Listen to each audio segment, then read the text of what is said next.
व्यक्ति नर्क और स्वर्ग में क्या होता है ये खोजने के लिए बड़े बड़े संतों के पास जा रहा था। अनेक संतों के पास गया, लेकिन कहीं भी उसको सुख नहीं मिला, कहीं भी उसको अपने प्रमाणित उत्तर नहीं मिला। तभी वो हिमालय के एक गांव में पहुंचा और वहां उसने देखा कोई संत रहते थे, किसी ने बताया।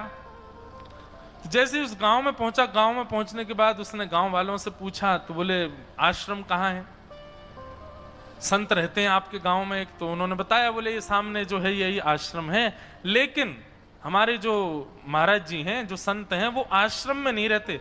आश्रम के सामने एक कुटिया है ना, परन कुटी, बोले हाँ उसमें रहते हैं वो। व्यक्ति बोला इतना बड़ा आश्रम है, आश्रम में नहीं रहते, कुटिया में रहते हैं। तो बोले हाँ इतने त्यागी हैं।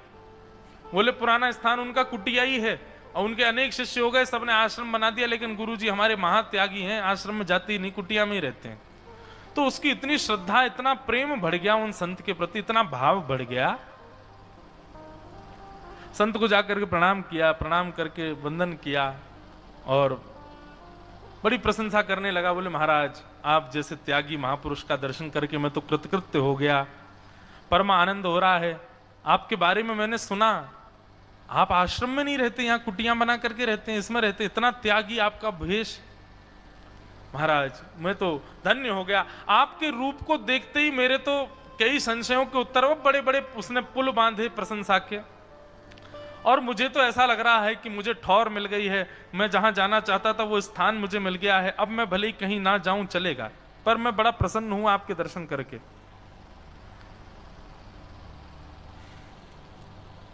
संत ने उसकी बातें सुनी। अंत में उस व्यक्ति ने कहा, वैसे महाराज जी अब मैं आ ही गया हूं, आपके पास इतना सुख मिल रहा है, इतना आपका त्याग स्वरूप ऐसा आदि, फिर भी मैं जिस प्रश्न को लेकर के भ्रमण कर रहा हूं वो कह दूं, मैं स्वर्ग नरक के बारे में जानना चाहता हूं।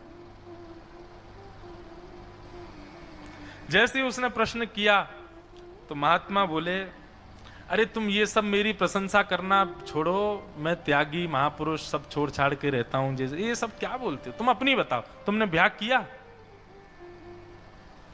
अब एक त्यागी महापुरुष परम कुटी में रहता है, हिमालय की कंदराओं में, और वो उस व्यक्ति से एक ऐसा प्रश्न कर रहा है जो बिल्कुल उसके स्वरूप के अनुरूप नहीं है। तुमने ब्याह किया?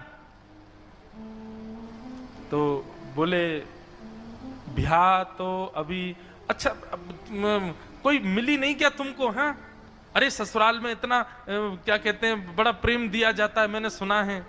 और ससुराल के लोग जब दामाद जाता है उसका तिलक करते हैं, स्वागत करते हैं, आरती वंदन पूजन करते हैं।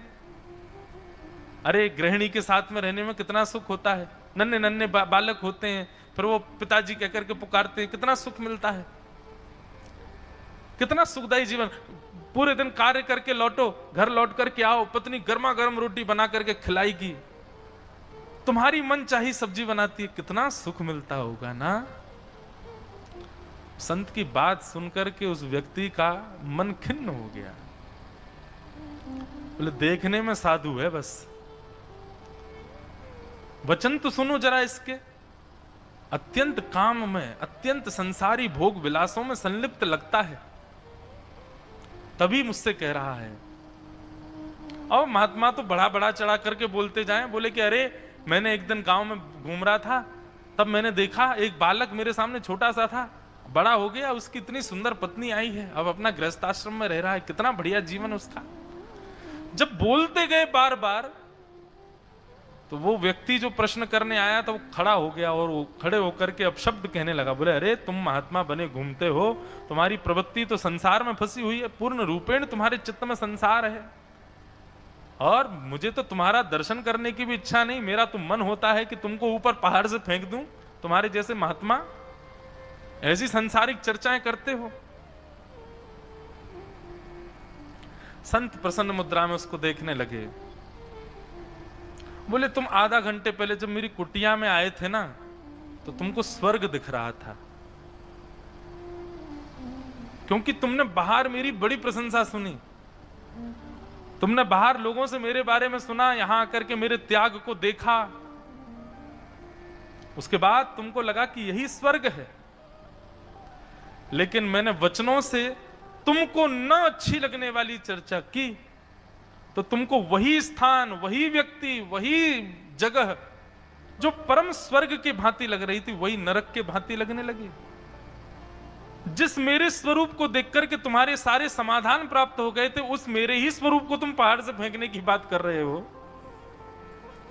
जिस मेरे स्वरूप के तुम चरणों में गिर रहे थे, उसी मेरे स्वरूप के अब छाती पर खड़े हो गए हो मारने के लिए।